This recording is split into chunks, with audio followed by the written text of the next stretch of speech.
الحمد لله وحده، والصلاة والسلام على من لا نبي بعده. أهلا وسهلا بطلاب منصة زادي في هذا الدرس الرابع من الوحدة الأولى، مجالات الإصلاح بين الناس. يتكون هذا الدرس من 4 مجالات للإصلاح.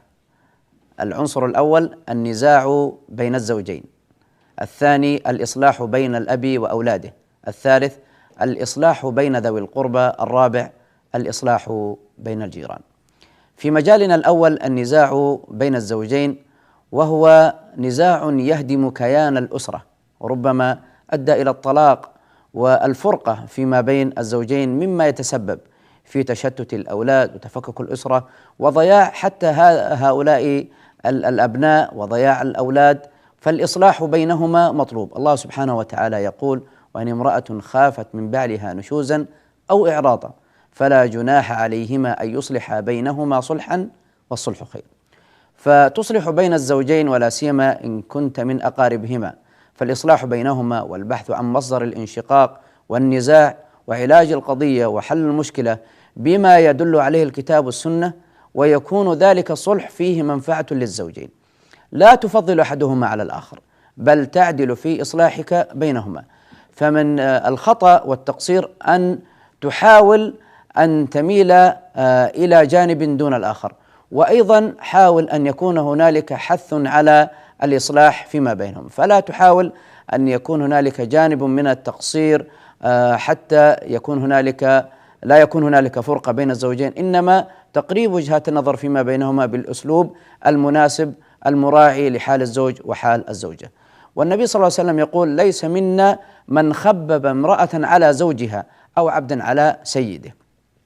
وهنا المصلح بين الناس وبخلاف أولئك يسعى لتقريب وجهات النظر، خاصة في يعني الزوجين، وهما أهم عنصرين في الأسرة، أن يكون هنالك تقريب بين هذا الزوجين بالعبارة المناسبة والأسلوب المناسب. فهذا هو الأمر الذي حث عليه الشارع، في أن يكون هنالك الآلية المناسبة للتقريب في وجهات النظر بين الزوجين. المجال الثاني الإصلاح بين الأب وأولاده، فقد يكون الأب والأولاد لديهم شيء من الاختلاف مع اختلاف العصر والآن التقنية والتغيرات الاجتماعية والتغيرات العالمية في كل أمور الحياة، فيحدث شيء من النزاع بحكم الفكر المختلف بعض الأحيان ما بين الأب وأولاده. طبعا احنا الأولاد نقول ذكور وإناث أو ذكور وإناث، فلا بد من الإصلاح بينهما وحث الأولاد، وهذا أمر لابد فيه من التنبيه على الأبناء أو على الأولاد، الحث على بر الأب والإحسان إلى الأب والقيام بحقه، ثم الالتفات إلى الأب إن كان هو سبب النزاع والشقاق، ونحثه على أن يكون لديه شيء من التسامح والتغافل، وحثه على القيام بالواجب، وأن يعدل حتى بين الأولاد، وأن يبتعد عن ما يسبب القطيعة فيما بينهم إن كان هنالك اختلافات بسيطة، اختلافات في رأي أو في كلمة أو في توجيه أو في أسلوب تربية، أن يكون هنالك شيء من التقارب فيما بينهم. وقد يكون الأمر في وجهات النظر أن نحث الأبناء على البر بالأب، وحث الأب على أن يكون هنالك أسلوبا أفضل في التعامل مع الأبناء. المجال الثالث الإصلاح بين ذوي القربى، فتصلح بين الأرحام وتوفق بينهما، وتحاول جاهدا أن تبذل النصيحة لكل من الرحم لكل شخص في الرحم، وتذكرهم بصلة الأرحام وأهميتها، وأنها من واجبات الإسلام، وأنها مما يحب الله سبحانه وتعالى ويرضاه. فالله سبحانه وتعالى يقول: والذين يصلون ما أمر الله به أن يوصل ويخشون ربهم ويخافون سوء الحساب.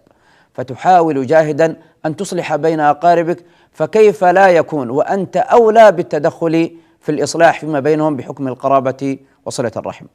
المجال الرابع الإصلاح بين الجيران، وقد ينشأ الخلاف بين الجيران أحيانا، وكما تعرفون قد يكون على اختلاف المسكن أو اختلاف وقوف مركبة التي يعني يقودها، أو يكون هنالك اختلافات بسيطة بين الجيران. فهنا حينما يسعى الشخص إلى أن يصلح بين جيرانه، رأى 2 من الجيران متخاصمين فيصلح بينهما، فهنا هذا الإصلاح يكون مدعاة إلى التقارب وحل النزاع وحل المشكلة، وأيضا يذكر الجيران بحق الجوار، وينبههم على ما أمر الله به من إكرام الجار والنهي عن أذاه. فعسى أن يوفق في ذلك، وأن يبارك الله سبحانه وتعالى في هذا الأمر.